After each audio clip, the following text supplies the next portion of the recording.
Okay, we're going to start this Envirothon video on forestry. Forestry obviously includes trees, and this could include trees that are in forests outside of cities and trees that are in forests, which we would call urban forestry. Forestry, there are about 483 million acres of timberland in the United States and 248 million acres of other forest land for a total of 731 million acres. Forestry is the management of forests, and that includes in towns, in cities. It's a complex association of the trees, shrubs, plants, which all contribute to the life of the community. Remember what a community is. A community is all of the living things that are working together in an area. So there are evergreens. These are trees that do not shed their leaves on a yearly basis. Conifers are those that will have the cones, evergreens that have needle-like leaves and produce the softwood, and they usually are considered your cone-bearing trees. These are some examples of those trees. I'm going to be skipping through this here. So you have a conifer forest. You also have, so that's your conifer forest, the deciduous forest, and those are going to be trees that lose their leaves every year. They will be harder wood,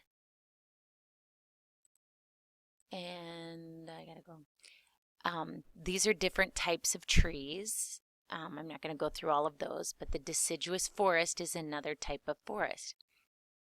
Forestry products that we get: plywood, pulpwood, veneer. Forest, woodlot management. Forest management, proper management of wooded area, involves more than just the harvest of trees or the removal of unwanted species. Many factors have to be taken into consideration, such as soil, water, type of trees, and availability of markets. When you plant trees in your yard, you want to make sure that those trees are going to thrive in the soil type that you have in your yard or on your farm, and how much water availability they have, and what kind of tree you're looking for to have in your yard. Scientific growing of trees is silviculture. Okay, that's kind of a key word there, silviculture.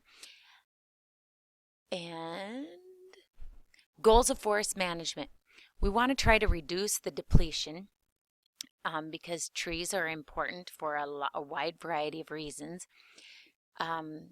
Windbreaks, snow, blocking snow, they're nesting areas for birds. So when we think of why they're important, nesting for birds, nesting and cover for animals, they're a food source. And there's probably more that I'm not thinking of.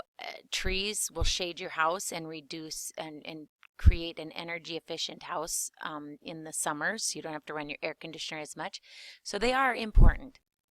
They also hold soil in place, so there's lots of reasons.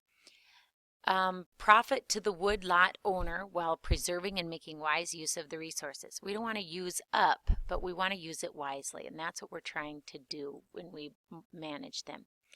So they will have prescribed burns, and this will keep the leaf litter that is on the ground from building up to a point where it's very flammable.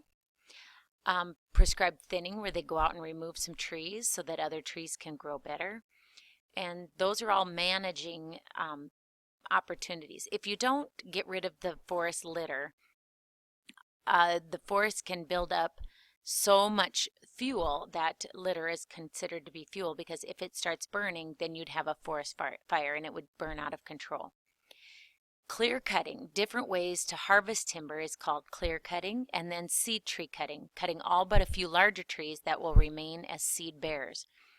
Clear cutting has been used to be used in the past, and now they've gotten a lot better about just cutting what they need. Shelter wood cutting, enough trees are left standing to reseed the lot and to protect the area. Diameter limit cutting, all trees above a certain diameter are cut. Selection cutting, used in a mixed forest of trees consisting of different ages and species. They did this when there were owls that were nesting in certain trees, and these same trees also provided a chemical that was used in chemotherapy. So they chose to leave those trees up and cut only the ones that they needed. We're gonna just go quickly through the careers, and then with the equipment, I'm going to provide links for you to watch on videos on how to use the equipment. But in this video, we'll just introduce the equipment and the names to it, and then you'll watch subsequent videos of people showing you how to use the equipment. Careers: forester, forest ranger, logging foreman. There's lots of jobs in forestry. And this is what the forester does. You can pause and read that. Careers, you can pause and read that. Careers: a timber cruiser. Another one, and another one. Skidder operator, loaders. Now, the equipment, this one I want to get to, and then again, take a look at the links that I will provide for you on watching videos of this. So, checking growth rate of trees. Used to determine the age of trees with a stand. This is going to bore a hole into the tree. This screws into the tree, and then you can pull out the cork. Watching the video will help you understand that. So an increment borer. Planting bar, used for setting out tree seedlings. The tree scale stick, used to estimate the tree's volume. Again, watch the videos on how to use them. Tree tape. I know you guys used this tree tape last year, so the tree tape is going to measure circumference of the tree, and there is a little trick with that, so we'll watch the videos on that. So measuring trees, the Biltmore tree scale stick. This is another one, Biltmore tree scale stick. I know there was a question about this, or they asked you what it was. This is used to measure diameter and height in trees. The stick is 25 inches long. This is also the distance you hold the stick from your eye when measuring.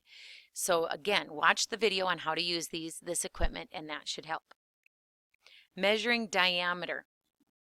You're going to measure the diameter at DBH, which is the diameter at breast height, which is 4.5 feet from the ground, the average person's breast height. So DBH is what you will see, and I know this is on the test every year. So the diameter is read from the stick, zero end of the stick. Here's the tree section. Watch the videos, and that will help you. We measure height by walking one chain from the base of the tree. One chain is 66 feet. Measuring height, the zero end of the stick will go to the top. The chain is 66 feet.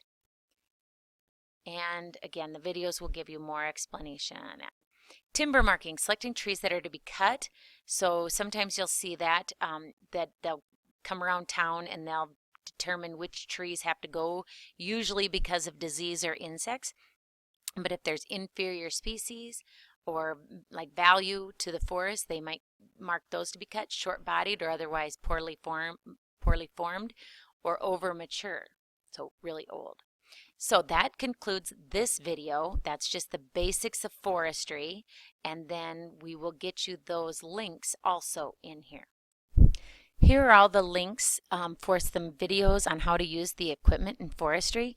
I would highly recommend that you go to these links and watch them, because I know that these are all on the trail on how to use these. And some of them are 4 minutes, 7 minutes, 12 minutes, 10 minutes. You know, there's just a variety. None of them are longer. None of them are very long. This last one, the clinometer and other measurement tools, combines some of these other some of this other information with it. So, all right, good luck searching through forestry tools.